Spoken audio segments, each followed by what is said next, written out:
brothers and sisters, misses and misters, welcome back, my friends, to the show that never ends. The Dented Can show is between your ears in cyberspace. My name is Dobie Maxwell. My partner is Max Bumgardner. We are Max and Dobie, the Dented Cans. If you're here and something in your life was painful from childhood or later, we're here to make it right. We're not here to be bitter. We're here to get better, and that we do. Correct? That's right, and we're going to keep trying together. Remember, if you do like what we're trying to accomplish here and you're getting some value out of it, please, if you would, subscribe, please, and leave comments. Also, go ahead and hit that bell. That way you'll be alerted when we upload a brand new episode. We're kind of going through the alphabet. That's how we're ordering our episodes. We're up to E. Actually, we already did E, in case you didn't see empathy. There is one out there on empathy, but Dobie's afraid of F, the F word. The F word I'm not afraid of. This particular F word. We're not doing the F word that everybody thinks. It's forgiveness. That's coming up. So Dobie has come up with 9 more E's to do. I did come up with one other one before we get there, because forgiveness is so hard to do. And it's never easy. It is healing, and it's therapeutic and cleansing, and blah, blah, blah, all that Hallmark card bullshit that we're supposed to do. We're supposed to eat green vegetables every day and say our prayers and eat our vitamins like Hulk Hogan. You do all that stuff up your ass with a rubber hose, Mr. Cotter. And I mean that in a friendly and a customer service kind of a way, because you are my customer, buddy. I love you. Let's go back, I think, before we really hit the big one, forgiveness, and that's going to take a while. Embarrassment. If you're a dented can, you grew up in a painful situation, you were embarrassed. Whether you were at the dinner table and did something wrong and you look back on it, and sometimes those little moments of embarrassment can last a lifetime. Some of them are funny in retrospect. Some of them are never funny. Some are funny just because they're not you. Sharing stories of embarrassment when everybody else laughs, and even if it's painful, I'm at the point now where my heart's an open book. I have given my last shit. I don't really care at this point anymore. You can laugh at me, you can laugh with me, whatever you want to. I just want to help heal somebody, and I think talking about embarrassing moments, number one, will make some other people feel good, and it's going to be very entertaining, number two. You got some embarrassing stories? I think you do. Absolutely. Yeah, I know you do. Who doesn't as a dented can? You want to go first? I'll go in first gear and let you really take it, rev it up a little bit, if you will. I grew up in the 1970s, and it doesn't matter where you grew up or when you grew up. There are fashion and style everywhere. You grew up in Iowa, I grew up in Wisconsin, not the fashion centers of the world, but kids in your peer group, you want to be the cool kid. Do you have the haircut the other kids have? You wear the clothes the other kids have. You have the lunchbox. The big deal for me, I do a comedy bit about having the lunch. You want a lunchbox? I grew up with my grandparents. They grew up for the Depression. They don't care, they walk uphill in burning embers and cinders and stuff. So you want a lunchbox? They went to a store, and I bitched about it for weeks. And they got me a Winnie the Pooh lunchbox. You know what I'm saying? I'm 9 years old. I want Batman. I want NFL. I want Rock Band, something. Not a Winnie. I didn't know they made a Winnie the Pooh lunchbox. Why don't you put a Hitler thermos in there and just end my chances at having any kind of happiness or coolness in my entire life? And I walked, and what you didn't realize was, I didn't realize, you could see the word Pooh in big red letters. For the guy in the space shuttle could see, there's a kid in Milwaukee with a Winnie the Pooh lunchbox. He's going to get his butt whipped every day of his life. And it was absolute torture. And the bit is really true. At the end of the school year, I got mercifully tortured. So I stomped on it. I beat it with my baseball bat. I threw it out in the street and let the garbage trucks run over it. And I look on eBay. Winnie the Pooh lunchboxes are selling for about $350. Of course they are. In mint condition. Of course they and are. Another 100 for the thermos. And I couldn't wait to get rid of it, and I threw it out, and I hated it. Right. Yeah, of course. So okay, so that's I'll just so that kind of throw embarrassment, it out there. yeah, and there you go, and there's a lot we could unpack that a little bit. But I just want to say it's tied to self-esteem. It is, and that is we all have different levels of embarrassment, and I'm sorry that that Winnie the Pooh shamed you. You know, looking at it from the other E word, empathy. Your grandparents probably thought they were doing a really nice thing. You know, they probably did. They there's no way that they wanted to shame you. He said, "You want a lunchbox? Here's a lunchbox." I get it now. Right? Yeah. But kids don't get it. Right. Exactly. When you're not. Well, so this happened. I was a freshman in high school. My father in my town that I grew up in, Burlington, Iowa, was at this time full-blown practicing card-carrying alcoholic.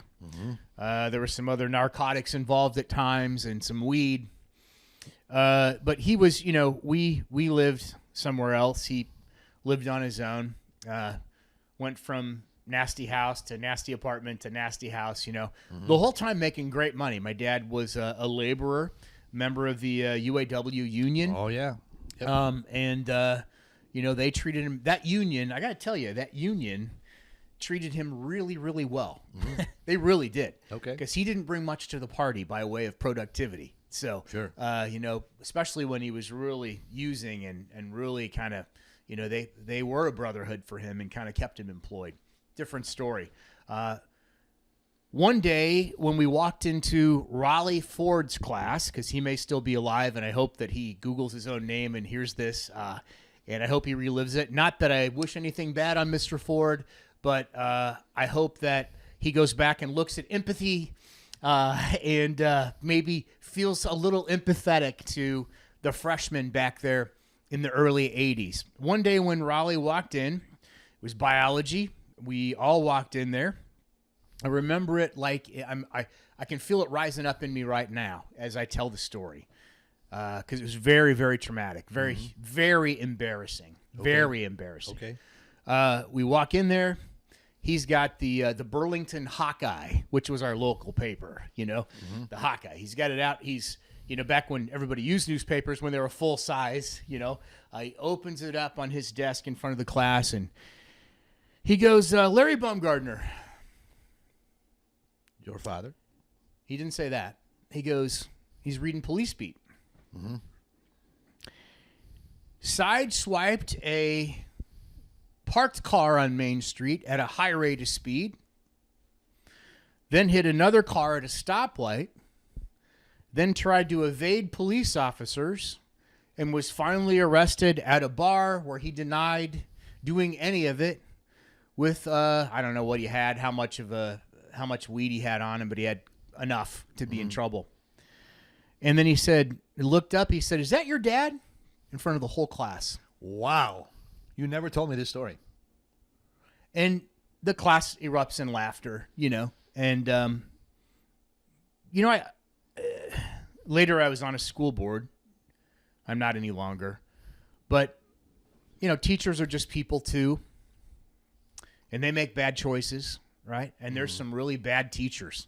Just like there's bad preachers, there's bad politicians. Bad cops. There's bad cops. You know, there's bad in every profession. The human animal are dented cans. Well, right. But that stuck with me. That was really embarrassing. And not so much because of my father's poor judgment, but because of my teacher who's supposed to be protecting me in the classroom. I can't believe that happened. Yeah, well, it did. And what was the point? You know, I don't know what the point was. I have no idea what the point. To this day, I have no idea what the point was, other than he was reading the paper, and I think that he wanted to draw the conclusion and just ask in front of the class if that was my father.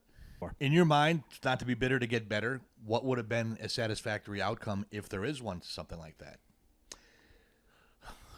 You confront him and say, "Hey, that did 1-on-1 after the class. Hey, that wasn't what did you do that for? That wasn't cool." I don't really know the answer. I think probably that would be the only rightful answer, is for him to apologize and say, "You know what? I shouldn't have done that. I'm sorry about that." And then we could have both let it go. But you know, that was just one of those moments in life. And I'm not saying I was a great student, and maybe I disrupted his classroom a few times. Okay, let's say that too. So maybe I was a pain to him as a teacher. And maybe in his way, he was so frustrated with me that he wanted to bring it down a little bit and kind of level the playing field. You know, so that's the other side. I don't know that. But, I mean, maybe there's something in his head trying to have empathy the other E word, that, precipitated that. It was still a bad decision on his part, but it happened. So give me another embarrassing story from your standpoint. It makes me feel about, there's an old joke, and I don't tell a lot of old jokes, but they go around, and they've been as old as the hills. There was a little kid who lived in a little town. And I've heard it sometimes Europe, wherever it was, and a circus went through the downtown. And this little kid is there with his mom and his dad, and the clowns are going up in the crowd, and they're doing tricks. And they're going up to the little kid and the clown looks at the little kid and says, "Hey, I got a game we could play. We could play horsey.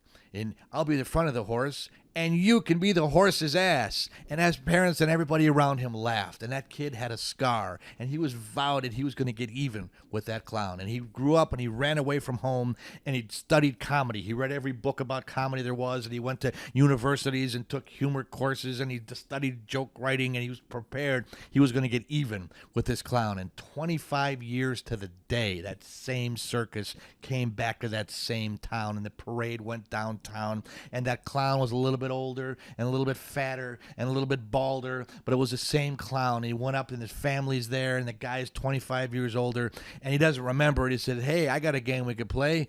We could play horsey. I'll be the front of the horse." And he points to the same guy, "And you can be the horse's ass." And after all those years, the guy looked at and he goes, "Yeah, fuck you, clown." That's all he had to say. Because it hurt so bad, and it was going to be clever, but it went right to his gut, and that's all he could say. And the same thing, I think you were embarrassed so many times, and I grew up in the 70s, and it's embarrassing now to look at the hairstyles that were hip and cool, and the clothing styles, leisure suits, polyester flare pants. I would have sold a couple of my toes, one lung, and a kidney to have a pair of polyester flare pants and one of those collars that, poke your eye out, and to be cool in 70s style hipness. And my grandparents, they wanted me to get a crew cut. It's cooler in the summer. And my grandpa, I couldn't even fight him on. I love my gramps. He was really cool, but he said, and I had straight leg pants, and I dressed like a kid from the 50s because most of the clothes were from the Goodwill because they were cheap and blah, blah, blah. I said, "Look, I'll pay for them." I wanted to be, and to look back on it now, I was so out of style then, and the kids would make fun of straight leg pants, and you can't hide that, especially you start hitting puberty and you want to talk to a girl that you like, and you feel self-conscious. You get your ears are sticking out like two open doors on a taxi. I look like I just got off a 3-state killing spree, prison run, and wearing the out of style everything. I think you can relate to that. It's not like today I think parents go the opposite way. They give kids everything they want.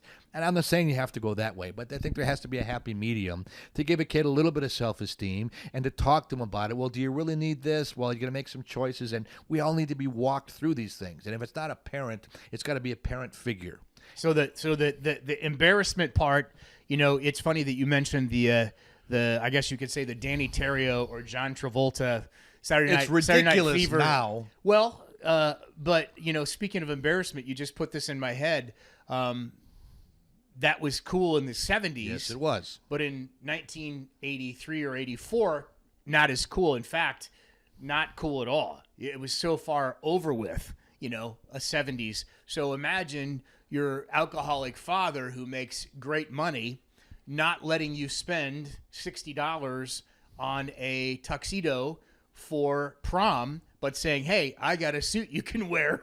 And the suit was one of those. Was one of those. Yeah, so, I would have killed for something like that. Well, but I mean, at the time, right? Yeah. But in 1984, when I go into the prom and I'm with this beautiful young lady who was my girlfriend at the time for a long time, and I'm wearing bell bottoms and that collar that would poke you in the eye. You look like Eric Estrada. Yeah, and people are like, "Who are you?" Well, people didn't know how to take it. They were like, "Is he trying to be funny or what?" So that was that embarrassment again, Yes. And I know that same night, I couldn't spend $60 on a tuxedo, even though I had it, because he was like, "Well, that's a waste of money."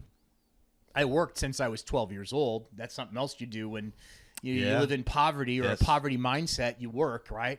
So my dad made great money, but we had nothing. We had nothing. I mean, we lived in an apartment. It was just, he would go into a bar and say, "Light him up," and he'd buy the whole bar around. Well, meanwhile, I might have one pair of shoes in the wintertime, and, another thing with embarrassment that you kind of touched a nerve here is, when he lost his driver's license for the second time, he had 5 DUIs, by the way. They were spread apart strategically, so he didn't have to Michael go to prison. Jordan had 6 championships. Your dad had 5 DUIs. But one for the thumb. But one of the, since we're talking about embarrassment, I remember riding my bicycle, my 10-speed bicycle, like a Kmart All-Pro, orange. You remember those bikes? I do. Okay. And my dad on a bicycle as well, riding to the grocery store in snow in the wintertime. Okay. To get groceries. So No car? He had no car? He didn't have a DUI? driver's license. I'm sorry. Or okay. a car. Okay. And so we're at a grocery store, and you see friends that you go to school with every day. They get back in their nice warm cars with their families, and they see our bikes with Oh man. with snow packed in the spokes. Oh yeah. And they're all looking at us like I remember that feeling that I had having totally wet clothes with my father on those bikes, trying to see how many bags he could carry on the handlebars and how many I could carry so we could get the groceries back home a couple miles away on the bikes on streets that haven't been plowed yet. Yeah, wow. So, that's embarrassment to me. That was truly embarrassing, and it was degrading. It also made me a little stronger. I still like to ride bikes, by the way. Not that way though. Not in the snow. But that was a couple more stories there of embarrassment, And I think they never end. And do you find it funny now? I hear about it. I have empathy for you. I don't feel it funny. I think it's a little funny. I mean, I would never dream of doing that to my kids. I would never, and I never have. I mean, my kids were raised completely different than I was raised, even though I didn't do it all right. And I did not do the best job I could. Like so many parents say, we did the best we could. No, you didn't. Come to grips with yourself. You didn't do the best you could. Period. End of story. Quit letting yourself off the hook. That's what I want to tell a lot of parents and people that have kids now that are still, young kids, impressionable kids.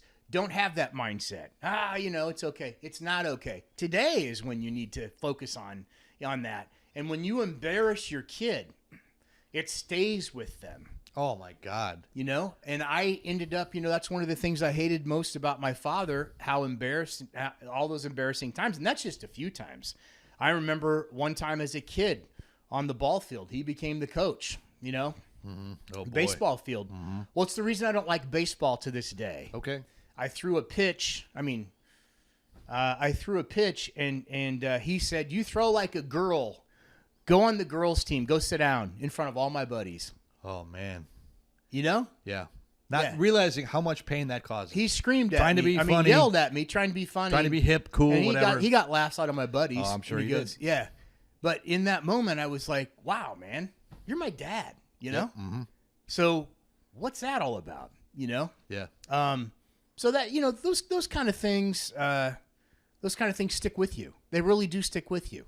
I mean, I could keep going. That's what the bad part of it is. So I think as a dented can, the embarrassment, the shame, you either have to figure out a way to mitigate it, get rid of it, process it, whatever. Otherwise, it defines who you are. Defines who you are, and it stops you from doing things that you should be able to do. Maybe you wanted to play baseball, maybe you didn't. I think the whole idea of as a little league is to be with your buddies and play, and you win and lose as a team, and you have experiences together. And if you don't want to do that, you lose out for something stupid that somebody said. And I think people don't realize how much power words have. And with something, or just, what do you care? Well, I do care. I'm just telling you that. And can we talk about it in civility? Like I said, it's your $60 that you earned. If you wanted to spend it on whatever you wanted to, you should be allowed to do that. Right. And your dad having no empathy, well, didn't he want to take a girl to a prom one time and to impress her and stuff? And it all boils down. Well, you have to be able to go to high school. Well, yeah. You can't drop out of high school to go to prom. I When you're a get all that. dropout, you don't get to go to prom. So his shit splattered in your life, and both of you lost. But the unfortunate part is then it propagated into my kid's life. And, this is the last story that I'll tell because, I don't ever want to come off as a victim on this. That's not what I'm trying to do this for. I'm not a victim. I don't want to assume that. We'll get to that when we get to the letter I, which is coming up. So You know, we'll get to that. Okay. Good thing we because know I our have some ABCs. really, really good, powerful things that have worked for me, and if it works for one person watching this, then I want to share it. I totally do. But one time when we were on our way to Six Flags in a minivan, my wonderful wife, my 2 kids, they're still really young at the time. There was a turn lane at a McDonald's. Okay. We're in vacation mode. We're going to go ride roller coasters and have fun. Yeah, we're going to get a bite to eat first. You know, at the time, I don't eat there anymore, but at the time, you know, the kids love to go there and All stuff. kids love it. Right, exactly. And so we were going to go there. We're turning in, and some guy who I don't even want to judge him. He wasn't a surgeon. We'll just say that, or he wasn't Socrates. Socrates? Yeah. He was not a real super bright guy. We both turn in at the same time because it's a double turn lane into the entrance of this thing. He stops his car. He rolls down his window. He pulls kind of in front of our minivan, and he just releases a tirade on me with F's and MFs and the R word, mentally handicapped. He just keeps going on and on and on. And I'm with my wife and kids in a minivan. I said, "Hey, man, sorry." And he kept up. And I tried to go around him. He pulled his car in front of mine again. Guess what happened? What happened? Oh, well, I mean, you know, you poke the tiger. Yes. I got out of my car. I walked over to his. I mean, I was so full of rage. And he rolled his window up because he was a bully, you know, a coward. Okay. And then I, you know, punched the window. And I was screaming at the top of my lungs, "Get out of your car." Cuss word, expletive. Get out of your car so I can share some discount coupons for the amusement park with you. Right. We can have a word of prayer together. But you know what? My daughter recently, who's 22, 22 at the time of this taping, my daughter recently shared with me how scared she was and how full of shame she was watching me do that to that guy. Wow. Yeah. And so those are the moments that, you know, I didn't think of that because it was just me. I wasn't thinking of them. I was thinking again about myself. This guy, I want to characterize him as a maggot because he was. No, he was a maggot American. A hyphenated title. There's a tax deduction for that. They get the handicap parking spaces. They get a subsidy from the government. Right, but I'm not kidding. You know, I look back. I was wrong. You cannot let someone else have control. But he was a trigger for me. And it reminded me of, you know, bullies in my past, namely my father. You shared stories about your father being a bully. And we'll share more. It was a trigger, okay? And I failed miserably. I could have let him just do whatever he was going to do and rolled the window up and turned the radio up and went around him, right? That's what a mature person would do and look at it and go, that guy's crazy. I'm going to an amusement park with my family. How many people are sitting in prison right now because they failed that test and maybe pulled out a handgun and blew the guy away? Alcohol or drugs could have been involved. It was a split-second bad decision, which took years from now. I have a person that I'm not going to say his name or anything, that I have contact with, that did 24 years in prison on second-degree murder count because he was in a bar fight, hit a guy, hit his head. The guy fell, hit his head on the cement, and died. He said, "I had a bad lawyer, and I went to prison for 24 years." Good guy. We get along really fine, but that was how his life turned out. It was a bar fight, right? Bar fight. Yeah, I said about something stupid. Yeah, I hit him. He went down, hit his head, dead. Which is sad on It so is many sad. levels. It is sad on so many levels. And it was again bad decisions and all the things that we try to talk about here. And we don't claim to be perfect. We claim to be getting better. I'm not trying to top your story, but I have a very similar one where I'm the butt of the joke. in this particular one. It's a similar situation because traffic can be such a trigger for anger and rage. And my father didn't give me that baseball glove when I was a kid, so I'm going to pound the crap out of somebody who cut me off. So there was a guy in an SUV, and I didn't see the guy who was driving it.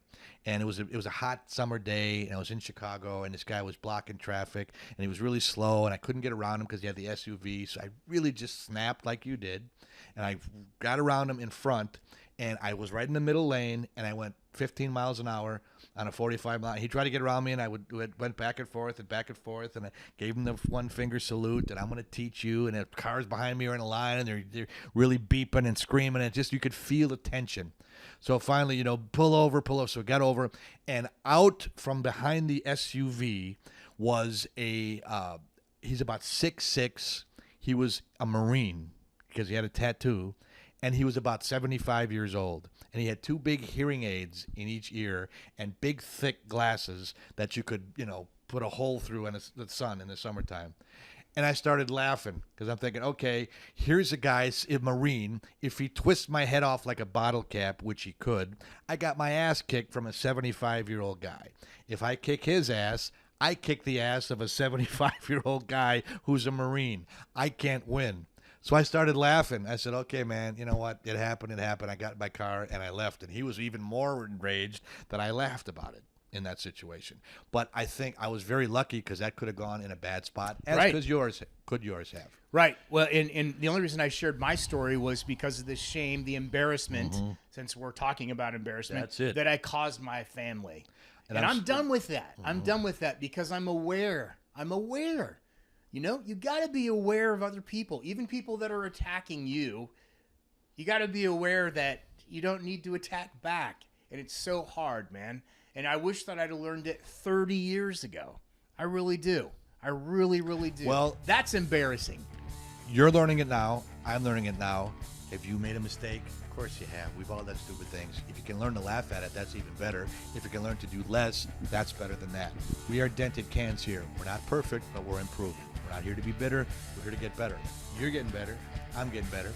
Are you getting better? You will if you watch our channel. Hit like and please subscribe because we got a lot more in this bag of tricks, baby. We're just getting started. We love you. We appreciate you. We are the Dented Can Show. Please come back.